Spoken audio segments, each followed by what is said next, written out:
Okay. हा एक issue आला होता आपल्याला, तो आपण इथे टाकला.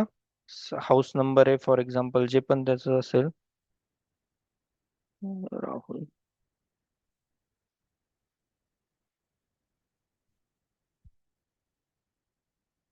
सिटी आहे फॉर एक्झाम्पल पुणे. एंटर करायचं.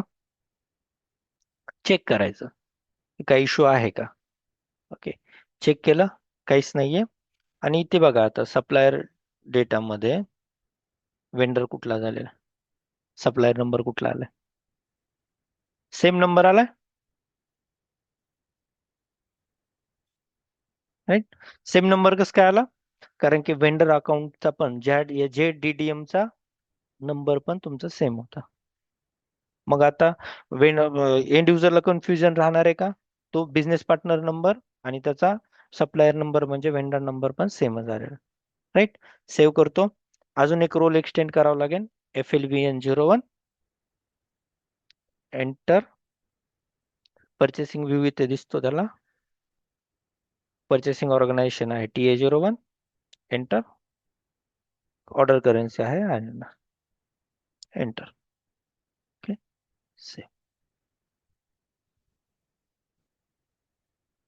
समजले? सपोज आता तुमचा हा एकच वेंडर आहे, राईट. हा वेंडर हा बिझनेस पार्टनर आहे, राईट. त्याच्यातला सपोज तुमचा जो वेंडर आहे, तो वेंडर दुसऱ्या परचेसिंग ऑर्गनायझेशनला पण मटेरियल सप्लाय करू शकतो ना. फॉर एक्झाम्पल एका प्लांटमध्ये दोन परचेस ऑर्गनायझेशन आहेत. एक प्रोक्यूर करतं इलेक्ट्रिक रिलेटेड पार्ट, एक करतं मेकॅनिकल रिलेटेड पार्ट, पण सेम वेंडर कडून करतं. मग आता तर आपण फक्त TA01लाच याला ऑथरायझेशन दिलेलं आहे की तू परचेस कर.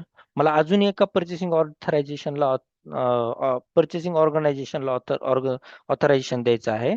त्याला म्हणतात परचेसिंग ऑर्गनायझेशन लेवलला वेंडर एक्सटेंड करणे. How to do that? कसं करायचं? परत BP ट्रान्झॅक्शन मध्ये आल्यानंतर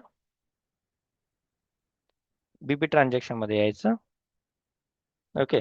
तुमचा जो वेंडर आहे तो इथे सिलेक्ट करायचा. एक्झाम्पल साठी मी काय करतो, हा वेंडर सिलेक्ट करतो. हा बिझनेस पार्टनर सिलेक्ट केल्यानंतर मग काय करायचं, परचेसिंग व्ह्यू. ओके. परचेसिंग आपल्याला करायचं आहे, तर रोल परचेसिंगचा सिलेक्ट करायचा. परचेसिंग ऑर्गनायझेशन वर क्लिक करायचं. इथे ऑलरेडी दिसते बघा, एकाला ऑलरेडी आपण हे केलेलं आहे, एक्सटेंड केलेलं आहे. तर आपण काय करणार आहे, क्रिएट न्यू लाईन. कुठलं परचेसिंग ऑर्गनायझेशन आहे? फॉर एक्झाम्पल तुमच्या TA01 या प्लांट मध्ये कोणकोणते परचेसिंग ऑर्गनायझेशन होते, मला चेक करावं लागतील.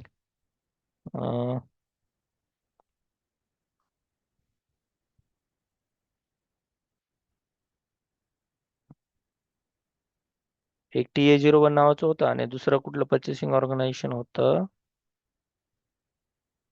TA01 I think. नाही, TA01. राईट. TA01. एंटर करायचं आणि ट्रान्सफर बटनवर क्लिक करायचं.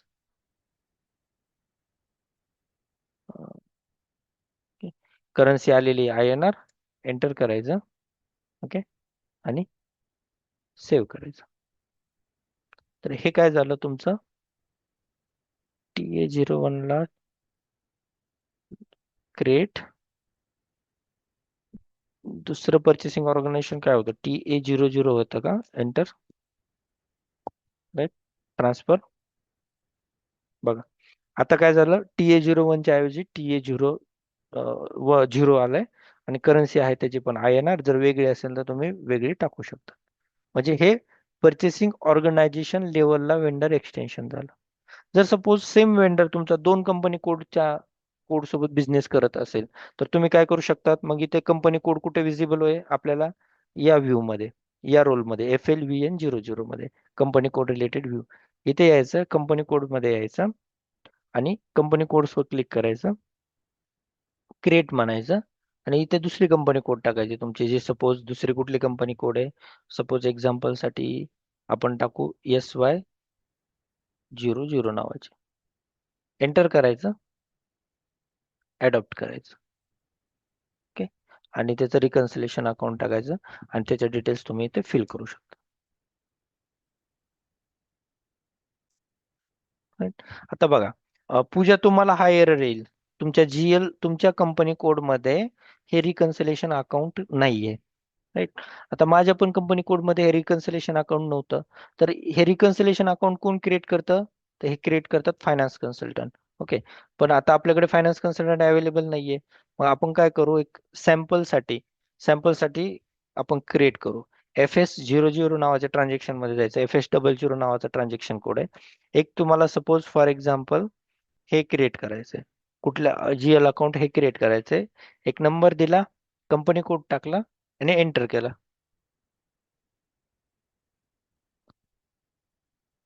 क्रिएट बटनवर क्लिक करायचं. क्रिएट क्रिएट आणि सेव्ह करायचं. याच्यामध्ये डिटेल्स असतात भरपूर, तर त्या डिटेल्सचा आपल्याला विचार करायची गरज नाहीये. मी काय करतो? कॉपी फ्रॉम करतो.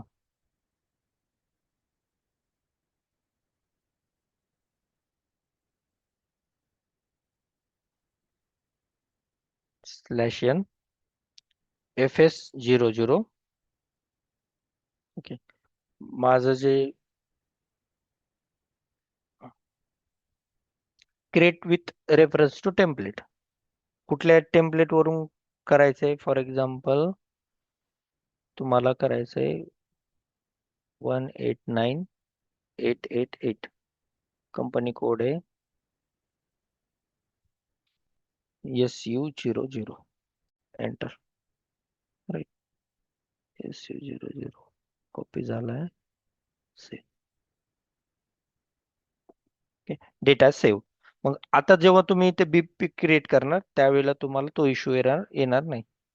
/n BP enter. आता प्रत्येकाच्या कंपनी कोड मध्ये हा रिकन्सिलेशन अकाउंट नसेल, तर त्यावेळेला तुम्हाला काय करावं लागेल? तुमच्यासाठी एक कॉपी करावं लागेल. या सिंपल तुम्ही काय करू शकता? SU00 वरनं कॉपी करू शकतात आणि तिथे तुम्ही तुम्ही तिथे पुट करू शकता. राईट. तर पूजा, तुला काही इश्यू येणार नाही. आता जेव्हा तू क्रिएट करशील त्यावेळेला तुला कुठलाही इश्यू येणार नाही. बिझनेस पार्टनरचं पूर्ण कॉन्फिगरेशन तुझं क्रिएट करता येईल आणि बिझनेस पार्टनर अलॉंग विथ तुला काय करता येईल? वेंडर पण क्रिएट करता येईल. काही इश्यू येणार नाही तुझ्या कंपनी कोडमध्ये. ओके. ओके नेक्स्ट थिंग चालेल. आहे तुमचे टेबल्स. राईट. आता आपण कुठला पण डेटा क्रिएट केल्यानंतर, मास्टर डेटा क्रिएट केल्यानंतर तो टेबलला जाऊन सेव्ह होतो. ओके.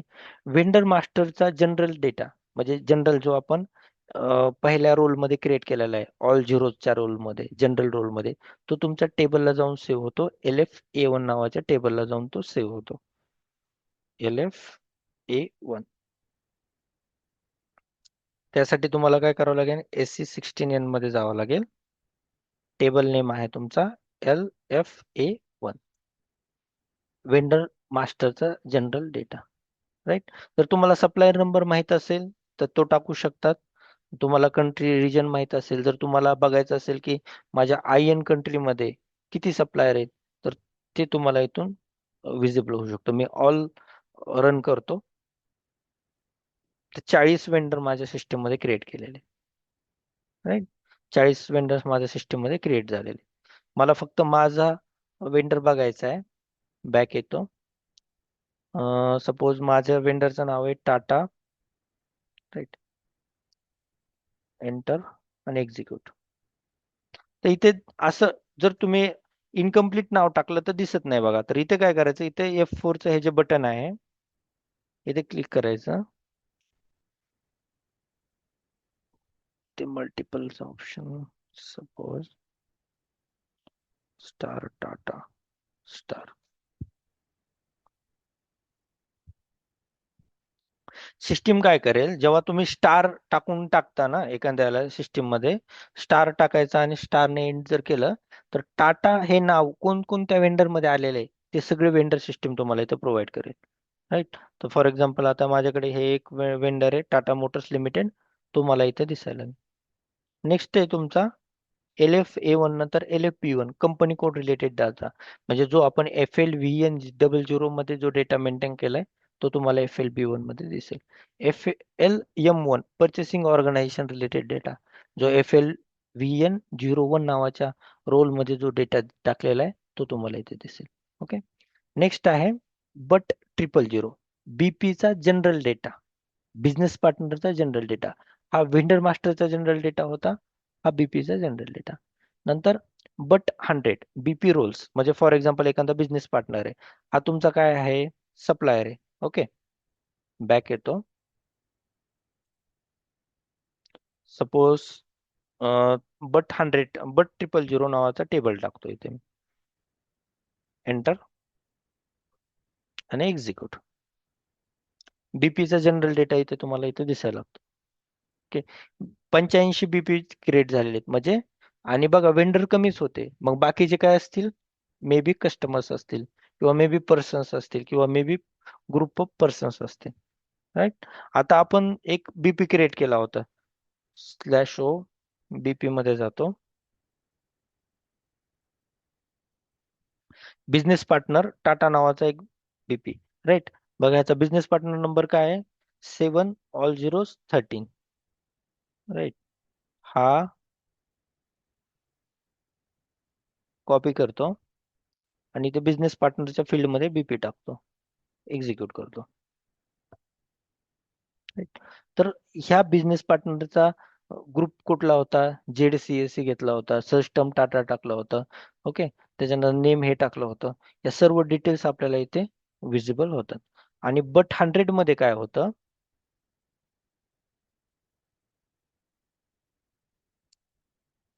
बीपी रोल्स, म्हणजे फॉर एक्झाम्पल हा जो बिझनेस पार्टनर आहे, हा एक्झॅक्टली कोणकोणत्या याच्यामध्ये रोल्स आपण घेतलेले आहेत, म्हणजे FLVN00 घेतलाय, FLVN01 घेतलाय, अजून कुठले रोल्स घेतलेत का, हे जर बघायचं असेल तर बट 100चा टेबल आपल्याला युज करावा लागतो.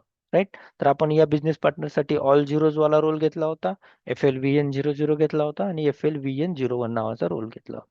हे आपल्याला बट 100च्या टेबलमध्ये विजिबल होईल. नेक्स्ट आहे सीव्हीआय वेंडर इंटिग्रेशन. राईट. म्हणजे जर तुम्हाला सपोज एखादा वेंडर माहिती आहे, राईट, किंवा तुम्हाला बिझनेस पार्टनर माहिती आहे, त्याचा जर वेंडर तुम्हाला डिटरमाइन करायचा आहे टेबलवरून, तुम्ही प्रत्येक, सपोज तुमच्याकडे आता 10 वेंडर असतील तर तुम्ही बिझनेस पार्टनर मध्ये जाऊन इथून आयडेंटिफाय करू शकतात. पण तुमच्याकडे जर 100 असे बिझनेस पार्टनर आहेत, त्यांचा तुम्हाला समोर वेंडर आयडेंटिफाय करायचा आहे, तुम्हाला काय करावं लागतं, हा टेबल यूज करावा लागतो. CVI under vendor underscore link, CVI underscore vendor underscore link. इथे काय करायचं, तुम्हाला सपोज तुमचा सप्लायर माहिती आहे. ओके, सप्लायर माहिती आहे ना, तर तुम्ही वेंडर डिटरमाइन करू शकतात. कसं करू शकतात तुम्ही,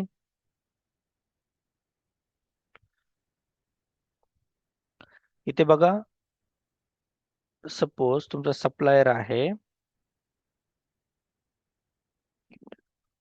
बॅक येतो, तुम्हाला सपोज बीपी माहिती आहे आणि तुम्हाला वेंडर माहित माहित करून घ्यायचं आहे. त्यासाठी तुम्ही काय करणार, पहिल्यांदा SC16N मध्ये येणार, एंटर.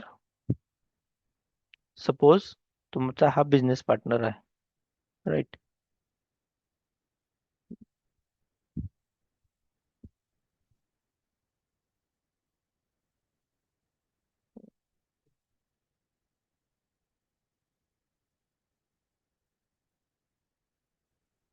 GUID कुठे कुठे आहे अजून,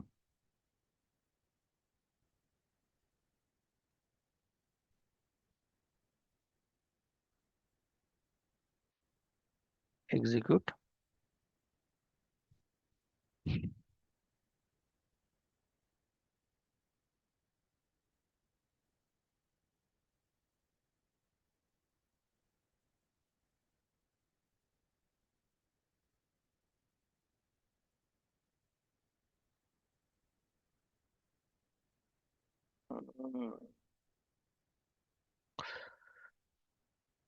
सपोज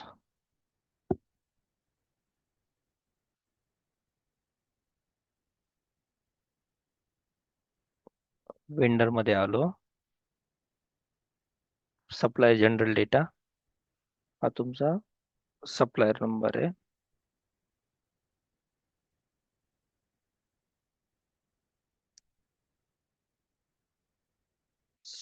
सप्लायर इथे टाकला.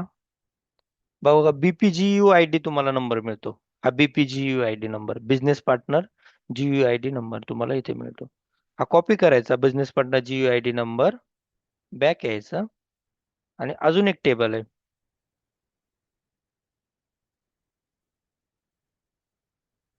आयबीपी सप्लायर म्हणून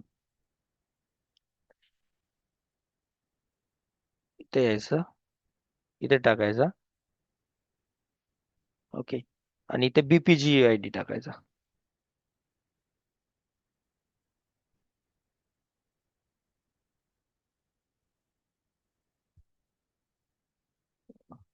बीपीजी आयडी आपण कुठून काढला होता? या टेबलवरनं काढला.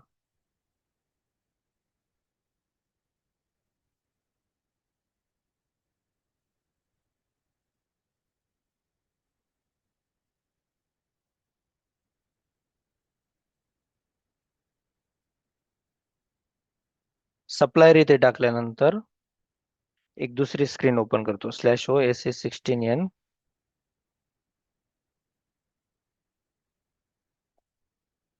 तर आयबीपी सप्लायर म्हणून एक टेबल आहे, राईट.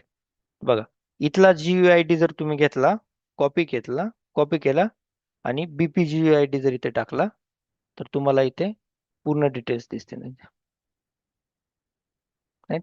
किंवा हा पण डायरेक्टली तुमचा टेबल आहे, आयबीपी सप्लायर नावाचा, बिझनेस पार्टनर सप्लायर नावाचा.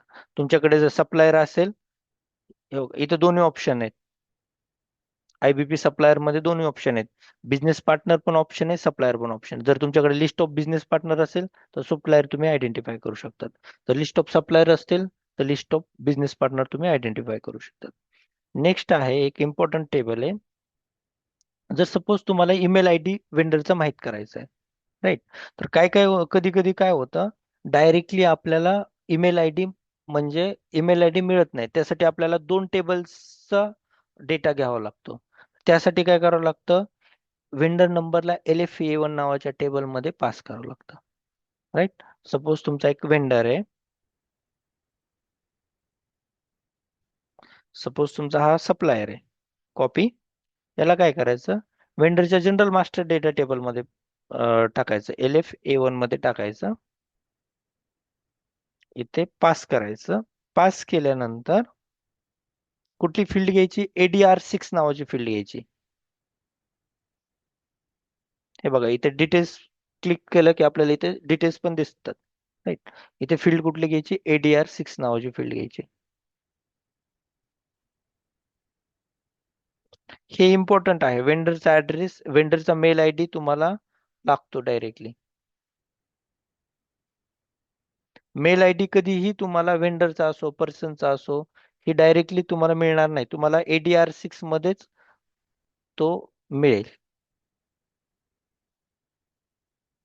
ऍड्रेस मध्ये.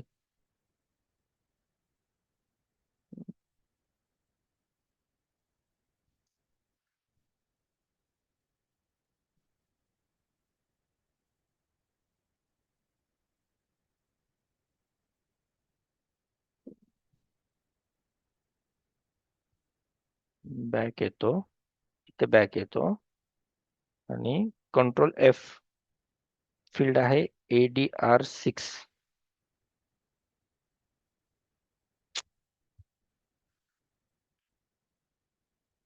ADRNR, सॉरी, ADRNR आहे. Ctrl F, ADRNR ऍड्रेसची फील्ड आहे ती, राईट, ऍड्रेसची फील्ड आहे. सर्व डिसिलेक्ट करतो, आउटपुट मध्ये ऍड्रेस आणि सप्लायर इतक्याच गोष्टी ठेवतो आणि एक्झिक्यूट करतो. तर तुम्हाला काय मिळाला, ऍड्रेस मिळाला 791. आणि हे काय करायचं, 791 जे मिळालेला ऍड्रेस हा पास करायचा तुम्ही ADR6 नावाच्या टेबलमध्ये. आणि इथे काय करायचा, 791 टाकायचा. आणि हा टाकल्यानंतर तुम्हाला काय मिळेल, इथे तुम्हाला मेल आय डी मिळून जाईल.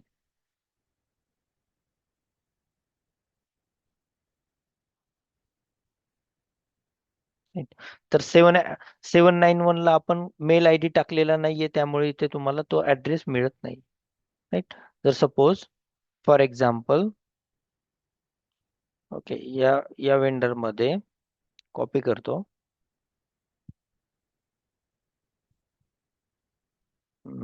चेंज मोडला आलो, इथे आलो,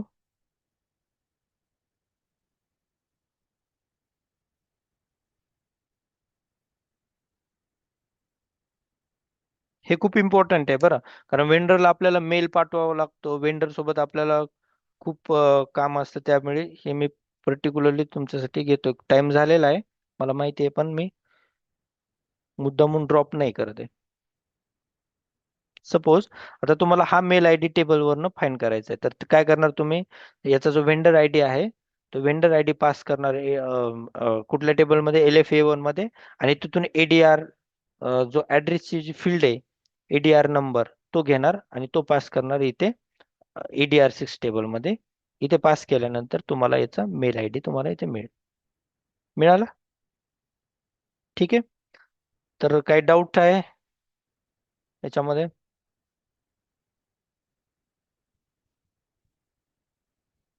करतो. तर हे ईमेल आय डीचं खूप खूप इम्पॉर्टंट आहे. नेक्स्ट थिंग आहे, आता ज्यावेळेस आपण BP क्रिएट करतोय,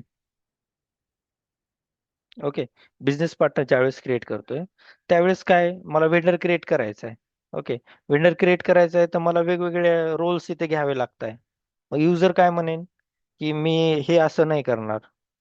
ओके, मला एकच रोल असा तयार करून दे की ज्याच्यामध्ये मला पूर्ण तिन्ही रोल आले पाहिजेत, म्हणजे जनरल रोल पण, कंपनी कोड रिलेटेड रोल पण, आणि माझं परचेसिंग रोल पण. तर ते काय करावं लागतं आपल्याला? इथे BP रोल क्रिएट करावा लागतो. मी एक BP रोल क्रिएट केलेला आहे, तो तुम्हाला जस्ट शो करतो. ओके, एक रोल क्रिएट केलेला आहे की ज्याच्यामध्ये ऑल तुमचं कव्हर आहे.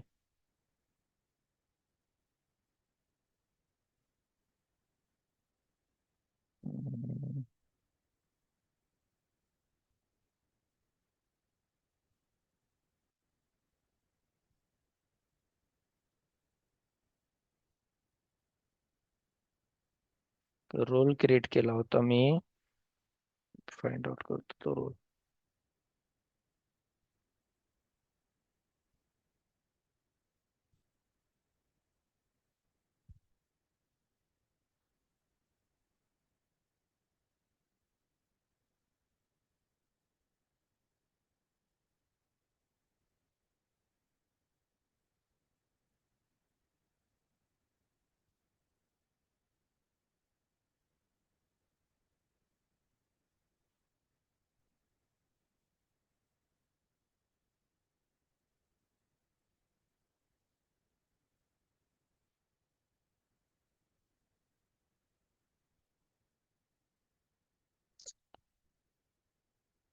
ठीक आहे, मी नवीनच क्रिएट करतो एक रोल.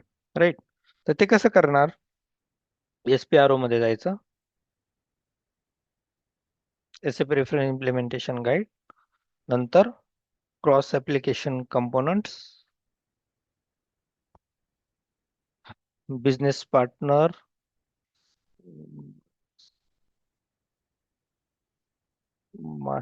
SAP बिझनेस पार्टनर मध्ये जायचं. ओके, नंतर आहे तुमचा बिझनेस पार्टनर, बेसिक सेटिंग्स, आणि बिझनेस पार्टनर रोल्स. बघा इथे roles, business partner roles, define BP roles, define BP roles. इथे तुम्ही काय करू शकतात?